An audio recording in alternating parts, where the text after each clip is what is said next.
Doctor Zakir নায়েককে বাংলাদেশে না আসতে দেওয়ার কারণ কি? কারণটা যদি বলি থলের বিড়াল তো বেরিয়ে যাবে।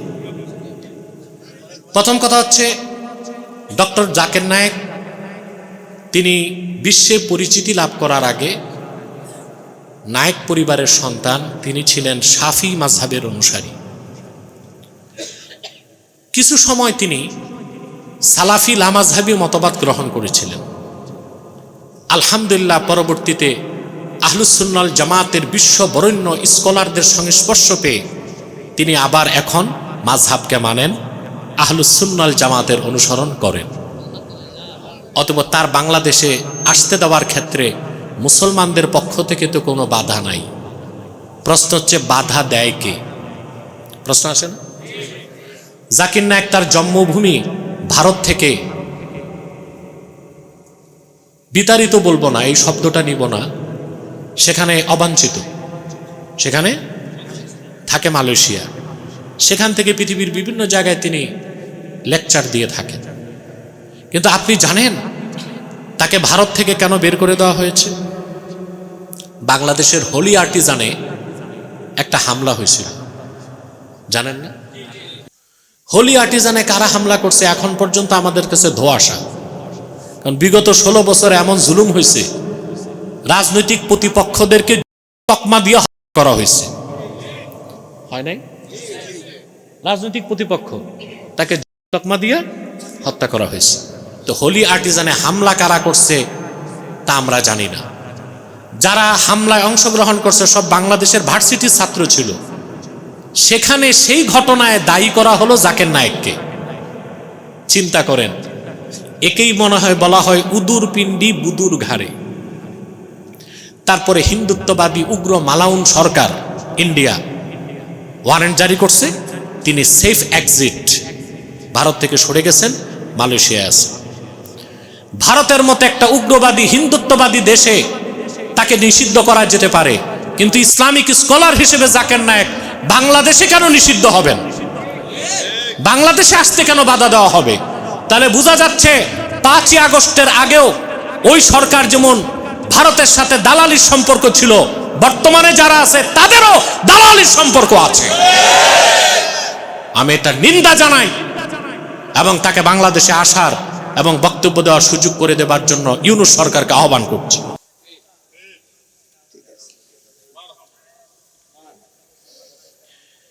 এক ভাই প্রশ্ন করেছেন, কবরস্থানের মধ্যে সুপারি গাছ লাগানো যাবে কিনা? সমস্যা নাই, কিন্তু শিকড় যেন বড় না হয়।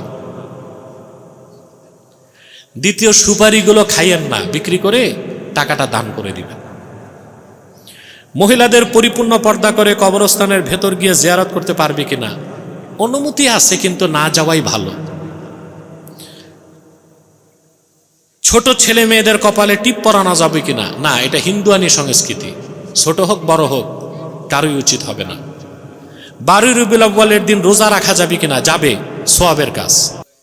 আমরা ছিলাম আত্মার জগতে, ওখান থেকে সফর শুরু, ঠিক না? আত্মার জগৎ থেকে এসেছি আমরা আলামে আসবাবে, বস্তু জগতে। এখান থেকে সফর করে চলে যাব আলামে বারজাখ, কবরের জগতে। সেখান থেকে সফর হবে আলামে মাহশার, হাসর ময়দানে। সেখান থেকে 2টা গন্তব্য নির্ধারিত হবে, ঈমান ঠিক আমল ঠিক, গন্তব্য হবে জান্নাত। ঈমান নাই আমল নাই, গন্তব্য হবে জাহান্নাম। ফাইনাল ডেস্টিনেশন 2টা। কয়টা? কয়টা? কোরআনুল হাকিমে আল্লাহ রাব্বুল আলামিন বলেন, ফাআম্মা মান তাগা ওয়া আসারাল হায়াতাদ দুনিয়া ফাইন্নাল জাহিমা হিয়াল মাওয়া। আর যে ব্যক্তি সীমা লঙ্ঘন করলো, আল্লাহর ভয় অন্তরে রাখলো না, যা মন চাইলো তাই করলো দুনিয়ায়, হিসাব নিকাশের পর জাহান্নাম হবে তার বাড়ি। وأما من خاف مقام ربه ونهى النفس عن الهوى فإن الجنة هي المأوى আর যে ব্যক্তি দুনিয়াতে কাল কিয়ামতে আল্লাহর সামনে দাঁড়াবার ভয় অন্তরে পোষণ করলো, আল্লাহর কাছে হিসাব দিতে হবে, দাঁড়াতে হবে, পাপ ও পুণ্যের হিসাব হবে, ন্যাক আমলের পুরস্কার হবে, বদ আমলের তিরস্কার হবে, এই ভয়টা যে অন্তরে রাখলো, মন যা চাইলো তা করলো না, হিসাব নিকাশের পর পরকালে আল্লাহর জান্নাত হবে তার বাড়ি। সফর তখন শেষ, সফর তখন। এখন আমরা কিসে আছি? কথা বলেন। আপনি একই প্ল্যানেট, একটা গ্রহ বাংলাদেশ, আরেকদিকে আমেরিকা, একটাই তো গ্রহ। আমেরিকা যাবেন, সহায় সম্বল কিছু নিবেন, নিতে তো হবে, পাসপোর্ট, ভিসা, কাপড় চোপড়। নিউ ইয়র্কে যেয়ে তার গামছা লুঙ্গি চলবে না, কিছু স্যুট বুটও তো নিবেন। একই গ্রহে এক প্রান্ত থেকে আরেক প্রান্তে যাবেন, আপনার কত প্রস্তুতি। কিন্তু এক অনন্ত পথের যাত্রী হিসেবে আপনি দৌড়াচ্ছেন আখেরাতের দিকে। সেজন্য সম্বল কি? আল্লাহ বলে দিয়েছেন, ওয়াতাযাওয়াদু ফাইন্না খায়রাজ যাদিত তাকওয়া। পাথেয় তৈরি করো, সম্বল রেডি করো। মুমিনের জন্য সর্বশ্রেষ্ঠ সম্বল হচ্ছে তাকওয়া। বলেন সুবহানাল্লাহ। এই তাকওয়া অর্জন করলে পৃথিবীতে পাবেন সম্মান, সাহায্য, কোনো বিপদে ঠেকবেন না। সুবহানাল্লাহ। যে আল্লাহকে ভয় পায়, মুত্তাকি, তাকওয়া আছে, ওরে বাঁচানোর দায়িত্ব কার? আমি একটা হাদিস শোনাচ্ছি, এক শব্দগুলো বন্ধ করতে বলো। এগুলো কোত্থেকে বের হয়েছে? ইয়াজুজ মাজুজের মতো। সরাও এখান থেকে। সভ্যতা, ভদ্রতা বলে কিছু থাকতে হয়। আমি তো জানি নারায়ণগঞ্জের মানুষ সভ্য হয়ে গেছে 5 তারিখের পর। এখনো যে জঙ্গল আছে কিছু, তা তো জানতাম না। স্বেচ্ছাসেবকরা যাও, এই আজে বাজে মানুষগুলোকে 70 হাত দূরে পাঠাও। এই দিক মনোযোগ। প্রিয় বন্ধুগণ, শুনতেছেন তো? যে আল্লাহকে ভয় পায়, আল্লাহর উপর ভরসা রাখে, মুত্তাকি, তাকওয়া আছে, ও বিপদে ঠেকবে না। ওরে বাঁচাবেন কে? রাসূল করিম সাল্লাল্লাহু আলাইহি সাল্লামের জলিলুল কদর সাহাবী ছিলেন আউফ ইবনু মালিক আল আশজাঈ রাদিয়াল্লাহু তাআলা। নামটা মনে থাকবে? আল্লাহর হাবিবের সাহাবীদের নামগুলো, সাহাবীগণের নাম মুখস্থ রাখবেন। সন্তান হলে সাহাবায়ে কেরামের নামের মতো নাম রাখবেন। আপনার তো নাম খুঁজে পান না। বাচ্চা হলে কি নাম রাখে দেখেন না? Chocolate, biscuit, bullet, hockey stick, ballistic, জুতা, স্যান্ডেল, এসব নাম রাখে। সুন্দর নাম রাখা সুস্থ সংস্কৃতির পরিচয় দেয়। কিসের পরিচয় দেয়? আপনি সন্তানের নাম কি রাখলেন তা থেকে বোঝা যাবে আপনি উন্নত মানসিকতা আছে কিনা, আপনি সুস্থ সংস্কৃতি চর্চা করেন কিনা, আপনি অভিজাত পরিবারের সন্তান কিনা, এগুলো পরিচয় পাওয়া যায়। সাহাবায়ে কেরামের নামগুলো মুখস্থ রাখবেন। পারবেন না? আউফ ইবনু মালিক আল আশজাঈ, ওনার একটাই সন্তান ছিল। মুশরিকরা ওনার সন্তানকে বন্দী করে আটকায় ফেলছে। স্বামী, স্ত্রী, সাহাবী ও তার স্ত্রী অঝোর তারা কান্নাকাটি করতে লাগলেন। একটা সন্তান, তাও চলে গেল। কামে রোজগারের ব্যবস্থা তো আর নাই। রাসূলুল্লাহর প্রিয় সাহাবী আউফ ইবনু মালিক আল আশজাঈ রাদিয়াল্লাহু তাআলা আনহু, ওনার স্ত্রী ওনাকে বললেন, শুধু বসে বসে কান্নাকাটি করলে কোনো লাভ নাই। প্রিয় স্বামী, দেরি না করে তুমি রাহমাতুল লিল আলামিনের কদমে চলে যাও। ব্যবস্থা আছে, রাসূলুল্লাহর কাছে যাও, সমাধান পাবা। সাহাবী বুক ভরা কষ্ট, চক্ষু ভরা পানি নিয়া আল্লাহর হাবিবের সামনে হাজির।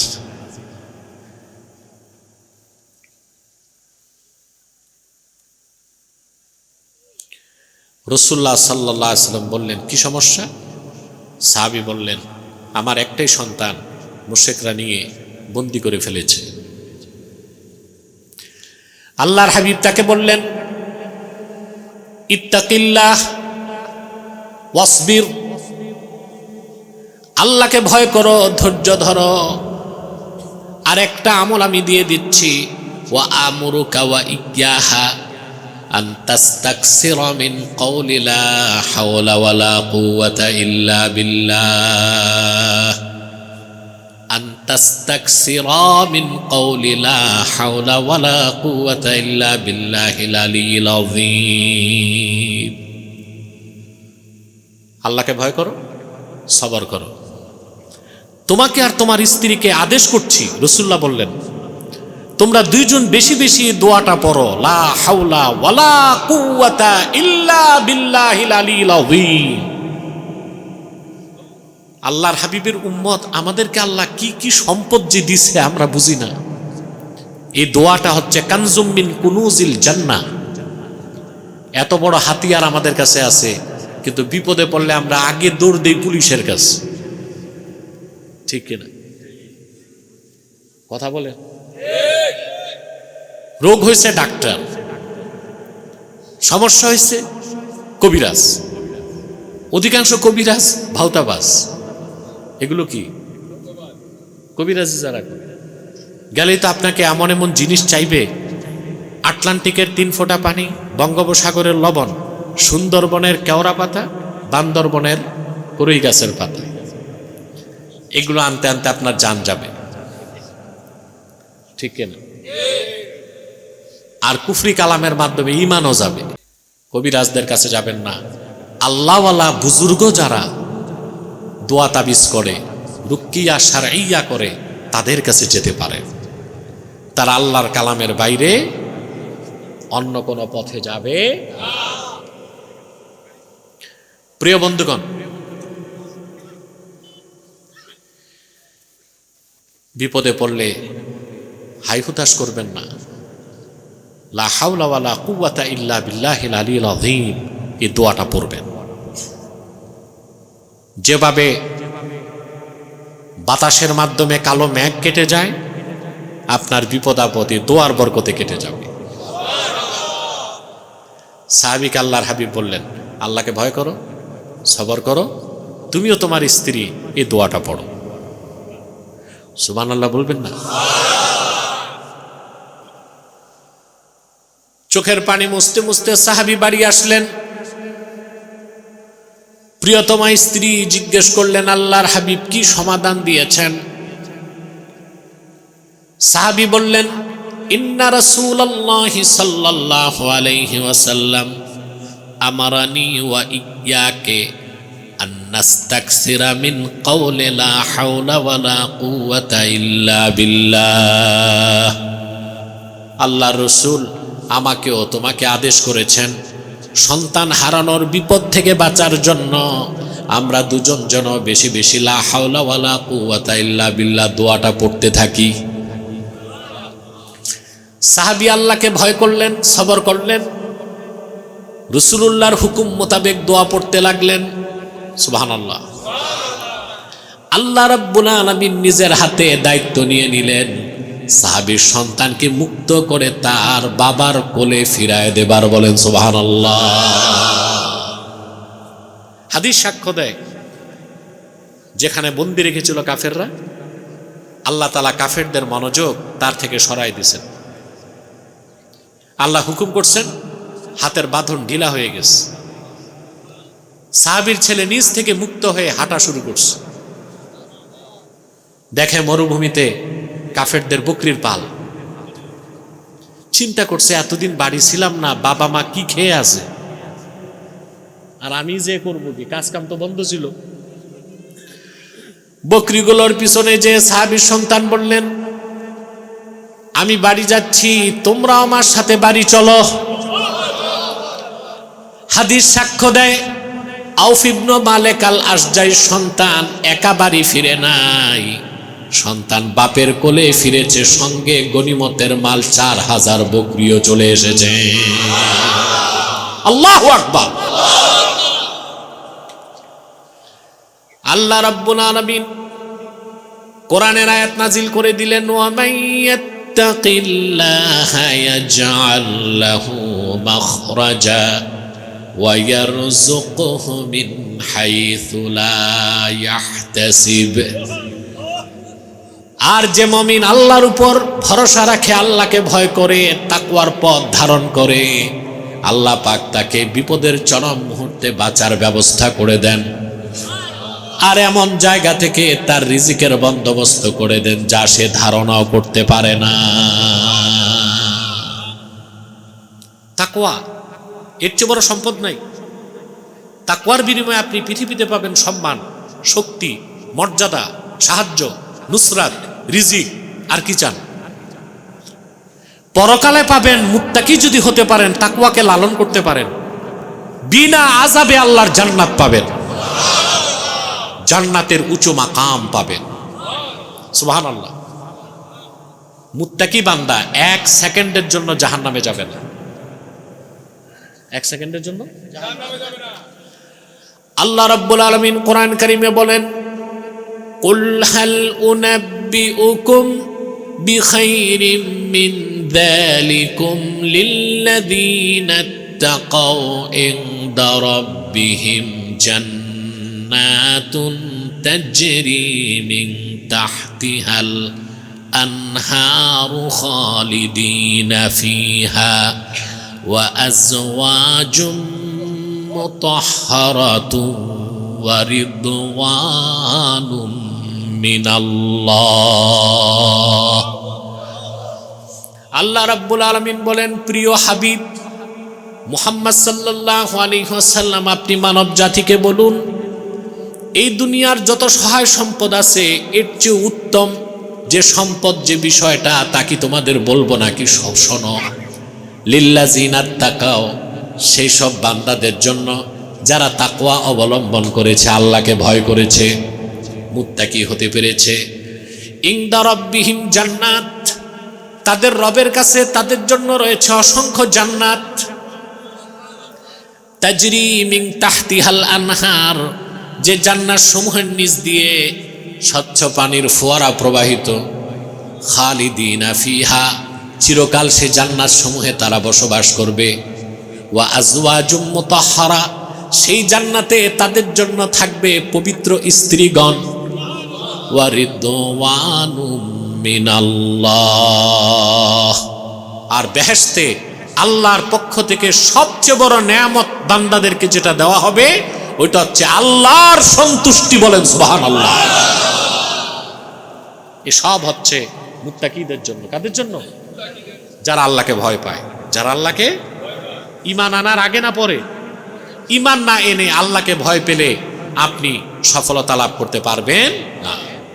ঈমান আনার পরে যখন আল্লাহকে ভয় করবেন, তাকওয়া ভিত্তিক জীবনযাপন করবেন, পরহেজগারী জীবনযাপন করবেন, আপনার জন্য পৃথিবীতে থাকবে সুখ, শান্তি, কল্যাণ, সম্মান, সমৃদ্ধি, পরকালে থাকবে নাজাত এবং জান্নাত। বলেন সুবহানাল্লাহ।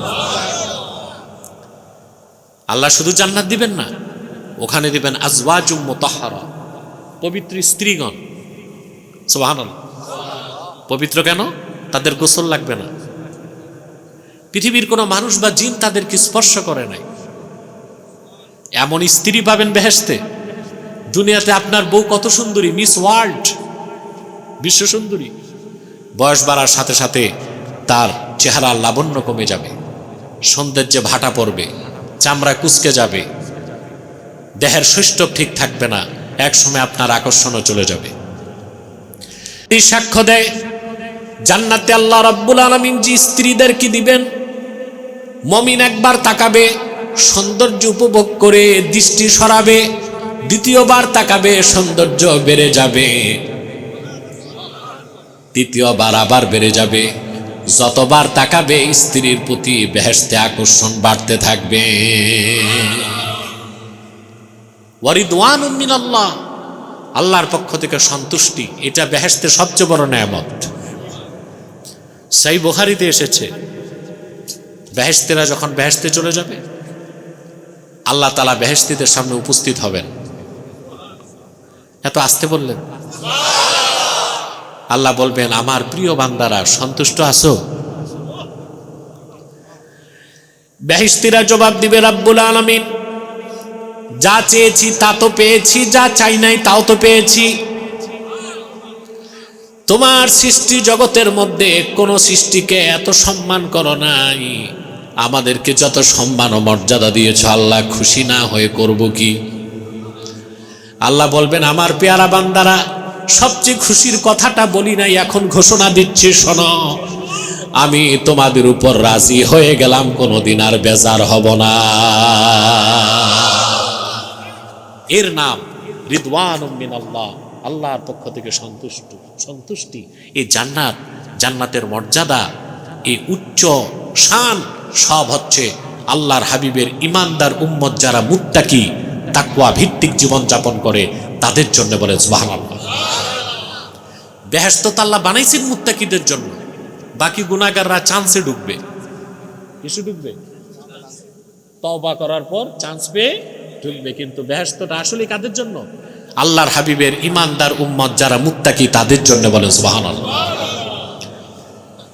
আল্লাহ রাব্বুল আলামিন কোরআন কারীমে বলেন, মাসালুল জান্নাতিল্লাতী উইদাল মুত্তাকুনা তাজরি মিন তাহতিহাল আনহারু উকুলুহা দাইমুন ওয়া জিল্লুহা তিলকা উকবাল্লাযীনা তাকাউ ওয়া উকবাল কাফিরিনান নার।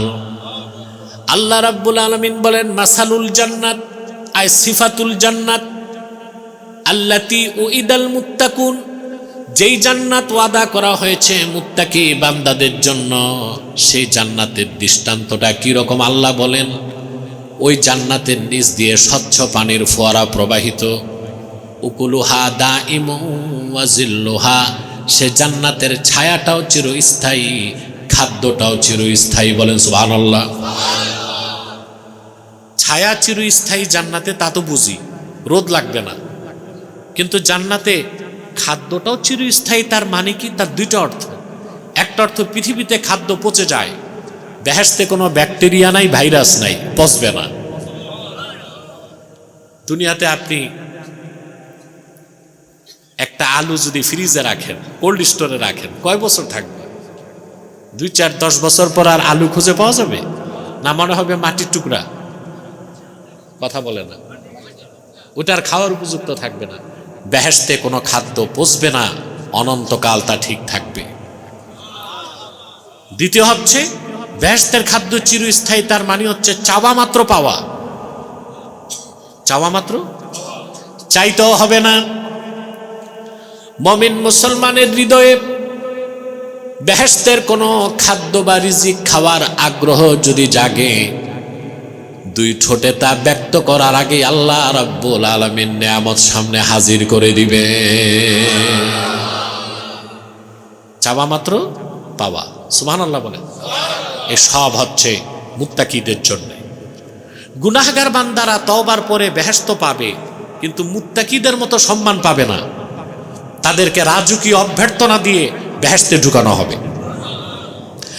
আল্লাহ রাব্বুল আলামিন বলেন, ওয়াসিকাল্লাযীনা তাকাউ রাব্বাহুম ইলাল জান্নাতি যুমারা হাত্তা ইযা জাউহা ওয়া ফুতিহাত আবওয়াবুহা ওয়া ক্বালা লাহুম খাযানাতুহা সালামুন আলাইকুম তিবতুম ফাদখুলুহা খালিদিন।